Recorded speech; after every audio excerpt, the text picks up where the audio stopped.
धुंधुकारी ने जब तक इनका पालन पोषण किया वो उसी के साथ रही, लेकिन कुछ समय बाद उन्होंने सोचा अब ये हमें कुछ नहीं दे सकता, इसलिए उसे मारकर वही गड्ढा खोदा और वही गाड़ दिया। धुंधुकारी की मृत्यु हो गई।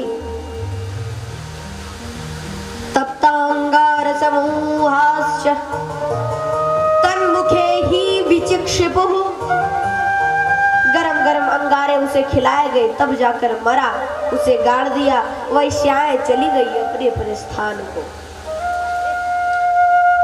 अब गोकर्ण महाराज का तीर्थाटन पूरा हुआ, गया में ही थे, तब तक पता चला मेरे भाई की मृत्यु हो गई है, इसीलिए श्राद्ध कर दिया। ध्यान से सुनना, पूछेंगे आप लोगों से बीच में। तो श्राद्ध किया, श्राद्ध कर कर घर पर आए, अपना आसन बिछाया, लेटे गोकर्ण जी। रात्रि का समय हुआ, 12 बजे कि धुंधुकारी नाम का प्रेत वही प्रकट हो गया। सकृद्धस्ति सकृच्च महिषो भवत्, सकृच्चाग्रे सकृच्चंद्र पुनश्च पुरुषो भवत्। कभी हाथी हो जाता, कभी इंद्र बन जाता, कभी अग्नि बन जाता, अनेक प्रकार के रूपों को धारण करने लगा। क्योंकि प्रेत के पास ये सामर्थ्य होता है, वो कुछ भी बन सकता है और कभी भी बन सकता है। अरे एक चीज पूछे आप लोगों से, किसी के मन में प्रेत बनने की इच्छा है? कहा आवाज नहीं आती, क्योंकि उसके लिए तो वायु लेना भी कठिन है। सुई की नोक के बराबर गला है, कैसे श्वास लेगा? तो आज गोकर्ण जी ने अभिमंत्रित जल लिया, जैसे ही छीटा कहने लगा, अहं भ्राता त्वदीयोऽस्मि धुंधुकारीति नामतः, मैं आपका ही भाई धुंधुकारी हूँ। स्वकीयेनैव दोषेण ब्रह्मत्वं नासित्वं मया, केवल अपने ही बुरे कर्मों के द्वारा दुर्गति को प्राप्त हुआ। तब तो गोकर्ण महाराज ने कहा, बोले तुम्हारा तो हमने श्राद्ध कर दिया है। कहाँ श्राद्ध किया है? अभी बताया था आप लोगों को। कहाँ श्राद्ध किया? गया में। बहुत अच्छे, तो गया में श्राद्ध हुआ है, पर लेकिन फिर भी तुम्हारा उद्धार क्यों नहीं हुआ? क्यों नहीं हुआ धुंधुकारी का उद्धार? बताओ भाई। देखे तो अब गोकर्ण जी से गलती हो सकती है, लगता है आप लोगों को? गोकर्ण जैसे ज्ञानी से कभी गलती होगी क्या? बिल्कुल नहीं हो सकती। सोचो ही मत इस बारे में। तो जब गलती नहीं हो सकती ही तो गड़बड़ कहाँ हो गई?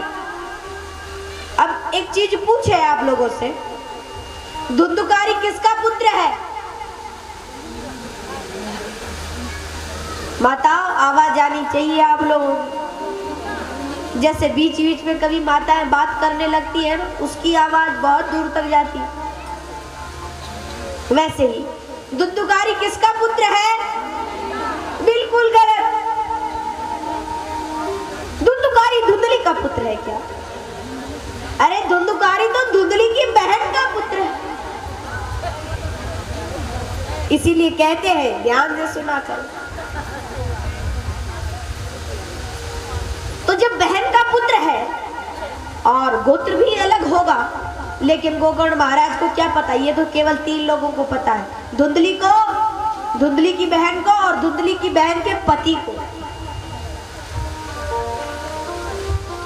गोत्र में गलती हो रही थी, इसीलिए धुंधुकारी का उद्धार नहीं हुआ। तो हम तो अब श्रीमद् भागवत की कथा करेंगे। गोकर्ण महाराज ने कहा, कोई बात नहीं भाई, तेरा अवश्य उद्धार करूंगा, तुम कुछ दिन रुक जाओ। कई लोगों से अगले दिन सुबह होते ही गोकर्ण जी ने पूछा, पर जब गोकर्ण जी को ही पता नहीं तो किसे पता होगा? तब उन्होंने स्वयं सूर्य को रोक दिया और सूर्य से प्रश्न किया, महाराज बताइए कि मेरे भाई का उद्धार कैसे होगा। उन्होंने कहा, श्रीमद्भागवतालाप सतु गीता सुकादि भी, सुखदेव जी के द्वारा कही गई श्रीमद्भागवत महापुराण की कथा को इसे सुनाओ, इस प्रेत की मुक्ति हो जाएगी, इसका उद्धार हो जाएगा। तो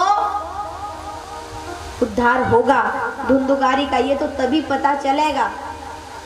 अब आगे क्या होता है। अब तो गोकर्ण महाराज कथा कहना प्रारंभ किया। कई लोग दूर दूर से कथा सुनने आए। धुंधुकारी भी एक बांस में जाकर बैठ गया और गोकर्ण जी की कथा सुनने लगा। बड़े ध्यान पूर्वक मनन करता हुआ, चिंतन करता हुआ। आप लोगों को भी ऐसी ही कथा सुननी। पहले दिन की कथा हुई, पहली ग्रंथि फट गई, दूसरे दिन में दूसरी, तीसरे दिन में तीसरी। इस प्रकार 7 दिवसीय इस कथा में वो 7 ग्रंथियां टूट गई।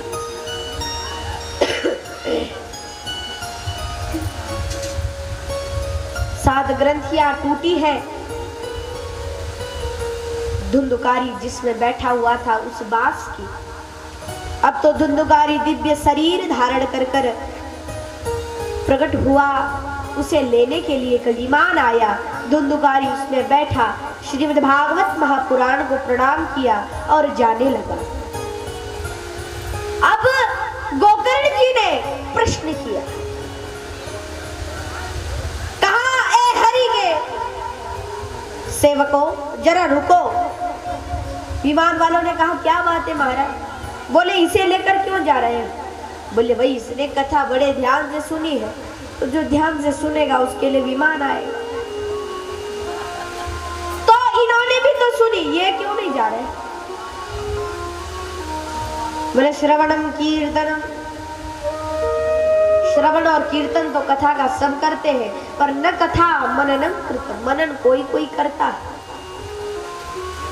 इसने कथा को सुना है और कथा का मनन भी किया। कथा सुनना बड़ी बात नहीं, कथा को समझना बड़ी बात है। और कथा को जो समझ गया उसका जीवन धन्य हो गया।